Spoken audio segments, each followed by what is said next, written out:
Iran has severed the U.S. supply line, causing massive casualties. Trump faces a crisis in just 3 weeks. Hours after the U.S. launched its military campaign against Iran, Tehran immediately retaliated with a series of missile and drone attacks on U.S. military targets across the Middle East. What particularly worries observers is not only the speed of Iran's response, but also the way Tehran has maintained its offensive pace for 3 consecutive weeks without any sign of slowing down. The conflict is no longer limited to symbolic retaliations. It is gradually transforming into a calculated siege aimed directly at the U.S.'s combat capabilities, early warning systems, and the entire military operational chain in the region. According to information released by the U.S. side, at least 13 soldiers were killed and hundreds were injured. However, Iran claims the actual number is much higher. The large discrepancy between the two sides not only reflects information warfare, but also shows the extreme sensitivity of these losses. As casualties began to mount in a campaign Washington hoped to control, every number became a serious political, military, and psychological issue. Notably, Iran not only attacked bases near its own territory, but Tehran also launched missiles toward Diego Garcia, a critically important strategic link for the US and UK in the Indian Ocean. Although it didn't hit its target, the move was still very significant. It showed that Iran wanted to send a clear and powerful message that the scope of its retaliation was no longer limited to the Gulf or border hotspots. Tehran wanted to demonstrate that any place that plays a supporting role in the military campaign against Iran could be targeted. Before we get to the hottest developments, don't forget to like, subscribe to the channel, and turn on notification bells so you don't miss any of the latest geopolitical developments. And please leave a meaningful comment for the Iranian warriors in this great just resistance. Casualties are rising, and Washington faces the difficult question of the cost of the campaign. According to published information, the U.S. military has confirmed many soldiers have died since the conflict broke out, including a missile attack that hit a heavily fortified tactical operations center at Cam Aripian Base in Queensland, killing many soldiers on the spot. Another attack targeting Prince Toten Air Base in Russia also caused further casualties. Along with that, hundreds of soldiers were injured, many seriously. These numbers may indicate that this is no longer a series of harassment or intimidation tactics. Iran has actually inflicted direct losses on U.S. forces. What makes Washington uncomfortable is that the longer the campaign lasts, the greater the risk of casualties, while the initial strategic objectives may not be achieved as expected. If a military campaign, declared as a deterrent, leads to escalating losses, then the initiator will face the opposite question. Ultimately, who is being targeted, and who is being drawn into a disadvantageous position? Iran, of course, is taking full advantage of this to intensify psychological warfare. Iran continuously asserts that the actual number of casualties is much higher than what Washington has announced. Although the full political effect of that statement cannot yet be verified, it is very clear. It has fueled public doubt, fueled speculation in military circles, and put further pressure on the White House. Once the image of the invincibility of American power is shaken, each subsequent Iranian strike will not only be an explosion, but also a blow to prestige. Even the U.S. side admits that casualties could still increase. That is a very heavy admission because it shows that Washington understands that its defense system cannot yet seal every loophole, and Tehran still has the capability to continue striking when a military superpower has to openly talk about the possibility of further casualties. This means that the situation on the ground has become much more complicated than initially anticipated. The downing of the F-15 raises big questions about the level of transparency in the war. One of the most controversial incidents during this period was the downing of 3 U.S. F-15 Strike Eagle fighter jets. The initial explanation from the U.S. side claimed that this was a friendly fire incident, while the air defense system was dealing with Iranian airborne targets. All 6 pilots were reported to have ejected and survived. However, that explanation quickly came under considerable scrutiny. Several independent analyses suggested that the damage observed on the aircraft's fuselage did not match the typical damage seen when hit by missiles from air defense systems such as Panzer or S-300. The damage concentrated near the engine further casts doubt on the hypothesis of accidental shooting by surface-to-air missiles. This has led to the conclusion that these aircraft may have been hit by heat-seeking missiles launched from fighter jets, or even possibly by chaotic fire between the forces involved. Whatever the truth, the consequences of the incident are very serious. Such an incident reveals three major problems. First, the level of chaos in air combat in the context of multiple layers of forces operating simultaneously. Second, the risk of poor coordination between air defense networks and allied air forces. And third, and most seriously, the problem of information transparency. In wartime, all sides tend to release information in the way that is most polite to themselves. But when the official explanation is not convincing enough, that void will immediately be filled with speculation, doubt, and a crisis of confidence. For Iran, each such controversy is an indirect victory, because Tehran not only wants to hit the target, but also wants its opponent to be forced to explain themselves, defend their reputation, and correct their media. An F-15 shot down is not just a material loss or a blow to the U.S.'s image of battlefield control. And if the real cause is unclear, the impact is even greater than if Tehran publicly claimed responsibility. A deeper analysis reveals that Iran's goal is not simply to cause a major explosion or create a show of force. Tehran appears to be pursuing a much more pragmatic approach, targeting key components in the U.S. military operational chain. These include radar, missile defense systems, early warning stations, refueling aircraft, logistics depots, transit points, and infrastructure that enables the U.S. military to respond quickly throughout the region. If we consider the entire U.S. military machine in the Middle East as a body, then Iran is not trying to smash that entire body in one blow. Tehran is trying to gradually cut the nerves, pierce the shields, and break the joints. That is an extremely annoying tactic, because the opponent still has the full power, but cannot use that power with maximum effectiveness. Many modern radar stations are believed to have been hit, with a military force heavily reliant on situational awareness, early warning, and continuous monitoring. Losing radar means a drastic reduction in response capability. When eyes are blinded, the attack will come more unexpectedly. When warning time is shortened, the pressure on defense systems will skyrocket.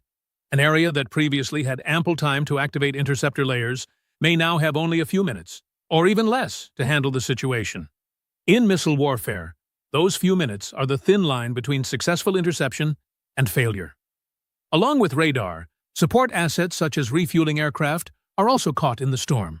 This is a particularly important strategic asset for the U.S. because it allows for sustained long-range and continuous airstrike operations.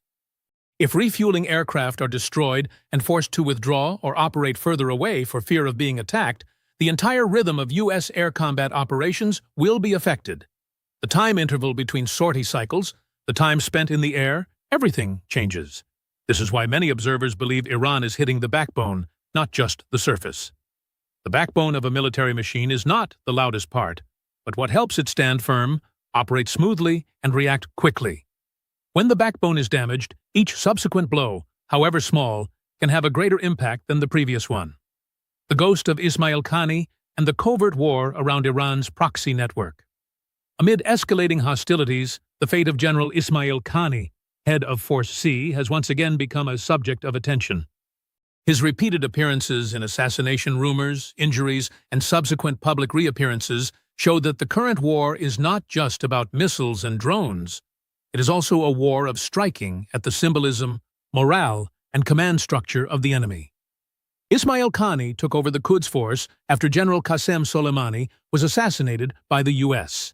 If Soleimani was once considered the architect of Iran's proxy network across the Middle East, Khani was responsible for maintaining that network during a period of unprecedented persecution. Under his leadership, Iran witnessed a series of blows to its allies and pro-Iranian forces. Hezbollah has lost many key leaders. Hamas has suffered heavy losses, and senior Iranian commanders are constantly being targeted. Therefore, every rumor surrounding Khani carries great significance. If he goes missing, is injured, or is removed from the battlefield, it will signal that Iran's foreign command system is fractured. Conversely, if he is still alive, still running, and still behind counterattacks, that would be proof that Iran has not been defeated. Therefore, information about Khani becomes a separate battlefield where every rumor has strategic value. The reality shows that Iran has been repeatedly deeply infiltrated in terms of security. The targeting of numerous important figures has forced the regime to re-examine all the loopholes in its defenses. In that context, the absence of Khamenei's name from Israel's publicly released target list fuels speculation that he may be too important to be publicly named, or that the parties are playing a much more complex psychological game. Either way, Khamenei's existence or disappearance is closely tied to Iran's ability to maintain multi-front pressure, as the Quds Force is not just a military unit. It is Tehran's outstretched arm reaching across the entire Middle East. NATO, Britain, the Strait of Hormuz, and the new power bargaining in the Middle East. As the conflict spreads and takes on an increasingly regional character, another front heats up: the debate surrounding the role of NATO and its European allies in protecting the strategic shipping lanes in the Strait of Hormuz. President Donald Trump has publicly argued that NATO countries are not acting in proportion to the benefits they are receiving from the region. According to this argument, Europe benefits greatly from the flow of energy through the region but leaves the U.S. to bear the majority of the military costs and risks.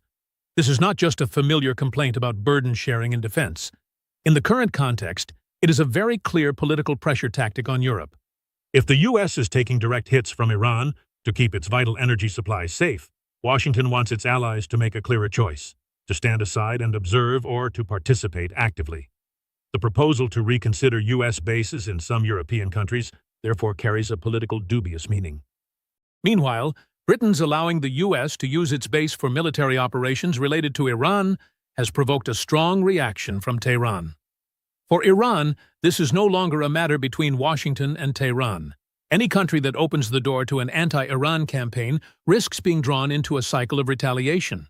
This increases pressure on the entire Western security structure in the Middle East. Conversely, many analyses also point out that the U.S. does not necessarily fully align with all of Israel's ultimate goals. While Israel is believed to want to completely cripple Iran, Washington may be more pragmatic, willing to accept a compromise if it helps to halt escalation and protect greater interests. In that scenario, Russia and China could be drawn in as guarantors for a new security structure. This possibility, though seemingly far-fetched, accurately reflects the reality that the old regional order is severely shaken. The frightening thing is that if no compromise is reached, Iran has sent a message that it is prepared to expand the level of destruction to the entire surrounding environment.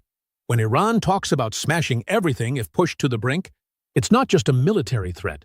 It's a warning to the entire global economy, because any major instability around the world could severely impact gas supplies, shipping, and global inflation. The Middle East conflict could create a chain reaction, with Russia benefiting and Ukraine being pushed into a difficult situation. A noteworthy point is that the conflict between the U.S. and Israel and Iran not only heats up the Middle East, but also creates seismic shifts on seemingly more distant fronts, especially the Russia-Ukraine conflict. As Washington has to divert more air defense resources, personnel, and political attention to the Middle East, Ukraine immediately faces the risk of shrinking priority space. Many analysts believe this is a clearly advantageous situation for Russia. Rising energy prices could help Moscow improve its energy supply. Debates in Europe about completely abandoning Russian energy are becoming more difficult as the Middle East becomes unstable. At the same time, Western attention is being strongly drawn to a new hotspot, making the war in Ukraine no longer the central focus. Militarily, the impact is even more direct. The already scarce Patriot air defense systems and battle missiles are becoming even more valuable as the U.S. has to protect its bases and other assets from attacks from Iran. If the PAC-3 missile stockpile is rapidly depleted in the Middle East, the ability to resupply Ukraine will certainly be affected. In other words, each Iranian missile flying toward the Middle East not only threatens targets there, but also indirectly weakens Ukraine's defenses. Meanwhile, Russia continues to increase pressure on the Ukrainian battlefield with UAV and missile attacks and advances in several key directions. Analyses of Russia's potential to exert further pressure on the Sumy region only exacerbate the situation. Ukraine is already short of personnel, ammunition, and time. Now they are witnessing Western resources being diverted to another equally large crisis. This is the most dangerous chain reaction of the current war. A conflict in the Middle East could shift global strategic priorities, disrupt energy markets, fracture alliances, and open up opportunities for Western adversaries on other fronts. For Russia, this is clearly a window of opportunity. For Ukraine, it is a headwind blowing at a time when they are most exhausted.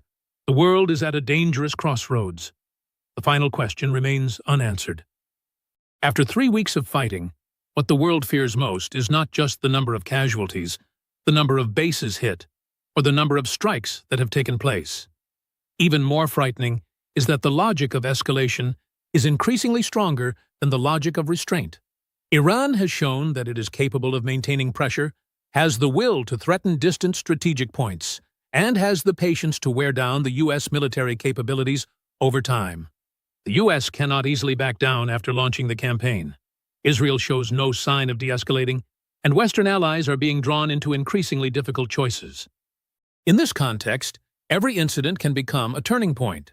A hit to a large fuel depot, serious casualties at a strategic base, a fighter jet shot down by a jamming device, or a decision to use a third-party base could trigger a new phase of escalation. When the layers of defense begin to show the first loophole, every subsequent attack will be more dangerous. As suspicion between factions increases, all channels of restraint become more fragile. The world now faces not only the risk of an expanding war in the Middle East, but also the possibility of multiple escalating crises, ranging from energy and shipping, to air defenses, to competition between great powers. In that context, the assertion that humanity has entered a new form of world war, though no one has officially named it, is no longer an easy statement to make. And that is the biggest question at this moment. Steel and Bushehr, when Israel dares to provoke the tiger. Dear friends, the world has just witnessed one of the most reckless moments in modern military history. Israel chose to go all in by dropping tons of explosives on Bushehr, considered the heart of Iran's nuclear program and a forbidden zone bearing the strategic guarantee of Moscow. Bushehr is not just a power plant. For Tehran, it is a proud symbol of a rising Islamic power. For Moscow, it is a strategic outpost, an unshakable mark of Russian power in the Middle East. But Israel decided to open fire. F-35 fighter jets with stealth technology and powerful penetrating weapons delivered a fatal blow to this sensitive target. That blow not only destroyed the infrastructure, but also wiped out all the diplomatic efforts that Washington and Europe had painstakingly cultivated. Israel no longer cared about restraint or appeasement. They acted like a man cornered, ready to burn through all limits to protect their survival. But the question is, was this a military victory or an irreparable mistake? Don't confuse boldness with recklessness. The attack on Bushehr, where thousands of experts were present and with direct technical support from Russia, was a direct and authoritative slap in the face to the Kremlin. Israel has crossed the last red line that Vladimir Putin had warned about. This conflict is no longer limited to the region, but has been pushed into a direct confrontation between a key U.S. ally and a leading nuclear superpower. Remember that Russia never speaks without thinking. When the concrete blocks at Bushehr crumbled and the nuclear cooling system was severely damaged, that was when Moscow's patience reached its limit. Israel's strike may be quick, strong, and precise, but it also awakens a maximum power. Tel Aviv may have anticipated Iran's reaction, but clearly underestimated the extent of Russia's outrage. This attack sets an extremely dangerous precedent, shattering the fragile balance that the superpowers have maintained for years. When a nuclear facility with a risk of radioactive leakage becomes a military target, there are no limits left. Israel has opened Pandora's box, and what has emerged is not just smoke and fire, but fury from the north. What is Israel's real goal? To neutralize Iran's nuclear capabilities or to draw the U.S. into an all-out war to reshape the regional map? Whatever the goal, the price to be paid is clearly evident. While the dust and smoke at Bushehr had not yet cleared, the reaction from Moscow had already begun to form an irreversible chain reaction. This was a consequence that Tel Aviv may have foreseen but ignored in its intoxication with power. The strike on Bushehr was proof of the Israeli Air Force's combat capabilities, but also a verdict on the fragile stability of the region. The night in Bushehr may have subsided, but the fire in Moscow has only just begun to ignite. And when Russia actually acts, it will no longer be a few isolated precision strikes, but possibly an overwhelming wave of firepower that will wipe out any trace of provocation. Israel has chosen to stroke the tiger's antlers, And now the whole world is holding its breath, waiting for the tiger's reaction in the next steps of this confrontation. Urgent directive from the Kremlin as the Russian bear officially breaks free from its cage. Before the thick black smoke from Bushehr had even dissipated over Iran, the world received a terrifying signal from the north. Never be mistaken that Vladimir Putin will remain silent in the face of such a direct slap in the face to national honor. Just hours later, the historic order was signed right in the office of the Russian emperor. There were no empty condemnations on television, no lengthy and useless press conferences, only a single, concise order powerful enough to make the entire Pentagon tremble. Open fire on any flying object that dared to violate Russia's protected zone. This is the moment the Russian bear officially breaks free from its cage. For years, Moscow has played the role of a patient arbiter in the Middle East, trying to balance a stubborn Tehran and an ambitious Tel Aviv.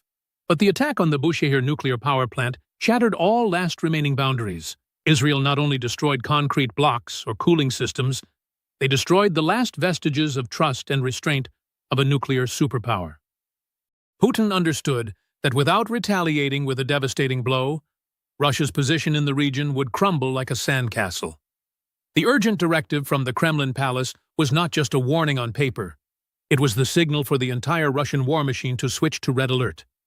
The S-400 and S-500 systems at Maymim and Tartus bases have begun rotating their radars, sweeping away all signals from the Mediterranean to the Gulf. Any Israeli or American aircraft appearing in their sights are now considered legitimate hostile targets. Moscow is no longer playing cat and mouse. They have switched to extermination mode. Look at the nature of this order. This is a strategic purge. Putin doesn't just want to protect Iran. He wants to assert that any action that touches Russia's core interests will be paid for with blood and gunpowder. Russia's patience has long been dismissed by the West as weakness. But now that the monster has awakened, they realize they have made a fatal mistake. Attacking a Russian-sponsored project is an insult that Moscow will never forgive with cheap diplomatic apologies. Immediately following Putin's directive, the entire Russian military communications system in the Middle East was encrypted at the highest level. Kremlin military experts have outlined a multi-layered, multi-point response roadmap. Not just defense in Iran, Russia is preparing for an asymmetrical counterattack across multiple fronts, from providing ultra-precise satellite intelligence data to Iran's IRGC forces to activating electronic warfare units capable of completely paralyzing the F-35's navigation system. Israel thinks it has stealth technology, but nothing is impenetrable to the strategic minds in Moscow. Putin's decisiveness in this directive also carries a direct message to Washington. It's like a cold shower for those who are under the illusion of a unipolar world led by the U.S. Russia is declaring to the world that the Middle East is not the White House's backyard, and Israel has no right to decide the fate of this region with bombs. Tel Aviv's confidence suddenly becomes ridiculous in the face of the terrifying silence from the Kremlin. A silence that foreshadows a firestorm about to sweep away all the arrogant. Why did Putin choose to react so strongly? The answer lies in strategic advantage. Russia cannot allow itself to be a bystander when its strategic ally is attacked in its Achilles' heel. If Bushehr collapses without resistance from Moscow, then tomorrow Russia's bases in Syria, or even the Caucasus, will be threatened. This is a battle for the survival of superpower status. Putin has chosen direct confrontation, accepting the greatest risks in exchange for absolute respect from his opponent. In this urgent directive, one can also see the shadow of a large-scale military preparation unprecedented since the Cold War. Not only are local firepowers ready, but Russia's long-range airborne units have also been ordered to be prepared for deployment. Moscow is sending a message that couldn't be clearer. It is prepared for the worst-case scenario.